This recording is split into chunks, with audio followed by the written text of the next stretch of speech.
أزول، السلام عليكم أصدقائي. عنوان حلقة اليوم: هل تريد الجزائر سرقة المغرب، سرقة اسم المغرب وتراث المغرب وتاريخه؟ هل كان كلام دمير البيطري دكتور تاريخ الجزائر المصنوع على مقاس آلهة المرادية وزبانية العسكر؟ هل كان كلامه عن أن الجزائر أولى باسم المغرب من المغرب لأنها حسب فهمه هي أكبر جغرافيا؟ وقد تحدثنا في الحلقة الماضية عن هذا الموضوع. أصدقائي، هل كلام دمير اعتباطي أم إن هناك فعلا نية لتغيير اسم الجزائر بالمغرب؟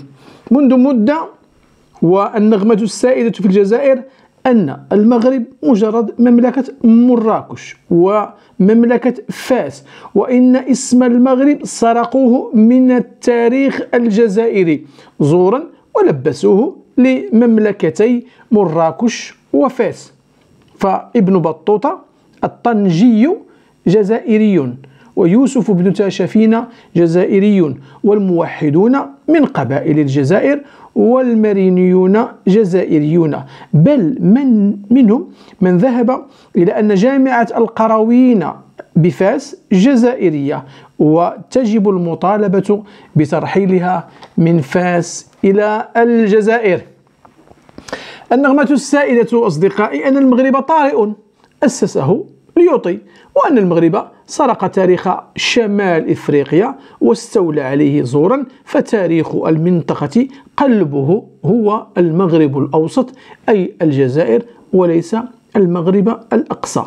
باب المغاربة عندهم جزائريون.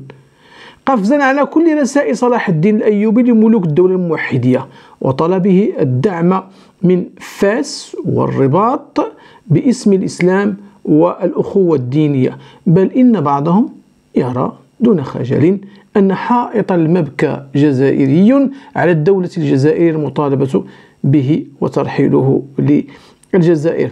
أصدقائي، هل كل هذا التركيز المتأخر جدا عبثي أم هو ممنهج يهدف إلى تحقيق أجندة خطة مدروسة؟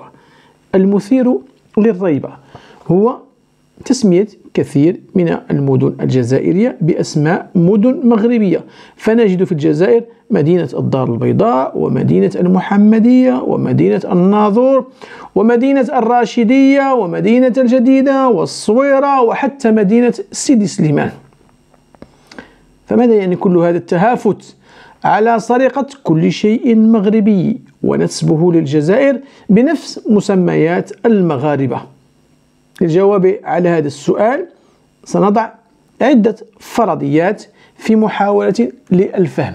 الفرضية الأولى ترى وأن هناك مخطط جاري لمغربة الجزائر دون القول أننا نأخذ من المغرب، وبالتالي يمكن في أي وقت تغيير اسم الجزائر وتسميتها باسم المغرب مضاف إليه كلمة ما مثل المغرب الأوسط أو غيره. هذا ممكن في أي وقت. في حوار سابق كان لي مع صديق المنصة الأخ الإدريسي قال فيه أظنهم سيقدمون على تغيير الاسم بالمغرب أو اسم الجزائر باسم المغرب، وسيضيفون له كلمة أخرى من قبيل الشرقي أو الأوسط، لأنهم بدأوا بسرقة المدن. نعم، مخطط. وأضاف: لم يسرقوا هذه الأسماء اعتباطيا، أكيد هناك مخطط لنقل كل شيء. وهذا يذكرني بفيلم هوليوودي شهير اسمه فيس أوف، حيث الشرير غير وجهه بعملية جراحية ليصبح الشرطي. إذن الأمر لم يعد مجرد مصادفة أو محاولة إيجاد هوية مفقودة، إنه مخطط مدروس يستهدف السطوة والحملة القوية لقميص الزجليج تؤكد التوجه والنية. فكيف ببلد ليس فيه ورشة واحدة أو معلم واحد للزليج البلدي يدفع الملايين لشركة أديداس، وتجد الآلاف من الجزائريين يقدمون على الشراء الشراء، وهم لم يروا الزليج البلدي الفاسي أبدا، ومن رآه فقط في قصر المشور بتلمسان الذي أهاله المغاربة مؤخرا على عهد بوتفليقة. هذا النزوع حتى الشعبي أيضا نحو سرقة كل موروثات المغرب يظهر أن السرقة صفة جماعية بالدولة المجاورة، وأن الأمر عمومي غير مرتبط بالنظام فقط. هذه الفرضية الأولى. الفرضية الثانية تذهب إلى أن كل الذي يجري هو مجرد محاولة استفزاز المغاربة وقهرهم بكثرة السرقة مع تركيز الحملات. كيركزوا الحملات وبقاو داوين في الموضوع حتى المغاربه كيتقهروا. حتى هذا الحماق هذا كتحس بواحد. وكنتبع بعض اللايفات وكنلقى فعلا هذه المحاوله ديال انه كيبغي غير يقهرك، بغي غير يحس بك انت مرطي في خاطرك. الاستفزاز المؤدي الى اشغال المغاربه في معارك هامشيه تافهه لكنها مؤثره نفسيا. فالأمر غير سهل على نفسية الكثير من المغاربة الذين يرون محاولة سرقة موروثات الأجداد بهذا الأسلوب الفج. إذن الغرض هو الاستفزاز وحتى تمريض المغاربة وإزعاجهم. المريض النفسي يستجد حين يصيب الآخر بالضيق، وحين يستفزه ويقهره بالادعاءات الكاذبة والخصومة الفاجرة. الفرضية الثالثة ترى أن الجزائريين استفاقوا متأخرين جدا، فوجدوا أن لا تراث لهم، وأن لا تاريخ لهم، والأنكى أن لا هوية لهم. العثمانيون لمئات السنين طمسوا هوية المنطقة عندهم التي حكموها، وطمسوا انتماءها الأمازيغي وتأثيرها بالمغرب الأقصى. جاء الفرنسيون طمسوا كل شيء عثماني بدورهم، وبنوا المدن على الطراز الفرنسي الأوروبي، ركزوا لغتهم وثقافتهم، فازداد فقر الجزائر فقرا على فقر. عندما جاء نظام بومدين الاشتراكي الشيوعي العلماني الملحد، حاول استيراد كل ما هو صيني أو روسي، فازداد الاستغراب أيضا، وغربت جغرافيا الجزائر عن ذاتها فداحة، فلا ذات ولا أصالة. علمانية على فرنسية على شيوعية واشتراكية. مع مطلع التسعينات